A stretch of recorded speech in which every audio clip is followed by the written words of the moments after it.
the next one, notebooks. Jupyter notebooks are integrated into platform as one of the core modules. You don't have to set up anything external. All of that is again available out of the box.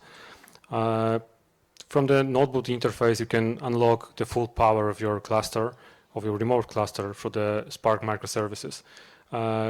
You have access to all available resources if needed. So all the CPU that cluster needs, that cluster has, can be for your usage if you want.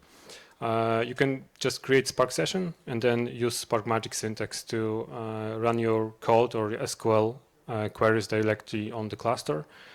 So you are not limited to your local machine resources as it usually works. We've also, as you can see, included several tutorials. So you can start with. You can start simple, or you can take a look at more advanced use cases like medallion architecture or handling geographical data with Apache Sedona, for example.